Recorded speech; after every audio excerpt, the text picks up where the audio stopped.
ఇందులో ఒక మహిళ కథను చెప్పబోతున్నాను. ఒకరోజు ఆమె తన బాయ్ ఫ్రెండ్ని ఒక ప్రశ్న అడిగింది.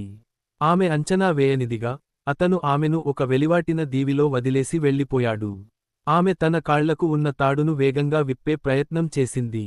అయితే అప్పటికే అతను స్పీడ్బోట్లోకి ఎక్కేసి బయలుదేరిపోయాడు. కాని ఆమె కాస్త కూడా భయపడలేదు. తల తిప్పి ఓ డగ్గర్ను మరియు చెక్కల పెట్టెను తీసుకుంది. ఆమె నెమ్మదిగా అడవిలోకి నడిచింది. ఇది చూస్తే తెలుస్తుంది, ఆమె ముందే స్పీడ్బోట్లో ఏదో చేస్తూ పెట్టింది. కాని అతనికి ఆ విషయానికి తెలియదు. తర్వాత జరిగినదేమిటంటే, స్పీడ్ బోట్ ఒక్కసారిగా పని చేయడం ఆపేసింది. అతను అదృష్టవశాత్తు మునిగిపోనప్పటికీ, తను ఎదుర్కొనే నరకం మాత్రం మొదలయ్యింది. మహిళ ఒక చిన్న కత్తిని తీసుకుంది. ఒక చెట్టు కొమ్మను సజీవంగా తుడిచి, దాన్ని ఒక లెదర్ బాండ్తో బిగించింది.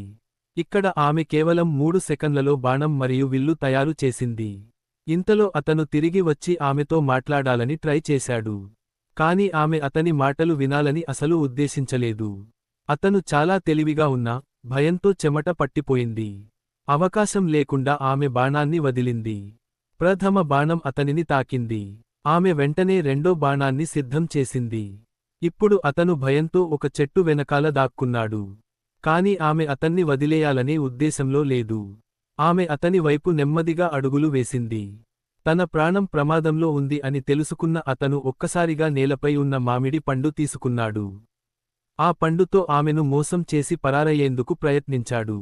ఆమె బాణాన్ని మరోసారి గాల్లోకి వదిలింది. మామిడి పండు పేలిపోయింది. ఆ సమయంలో అతను పరారయ్యేందుకు అవకాశం దొరికించుకున్నాడు. కాని అతనికి తెలియదని, తన కాళ్ల వద్ద ధూళి పొగలు రావ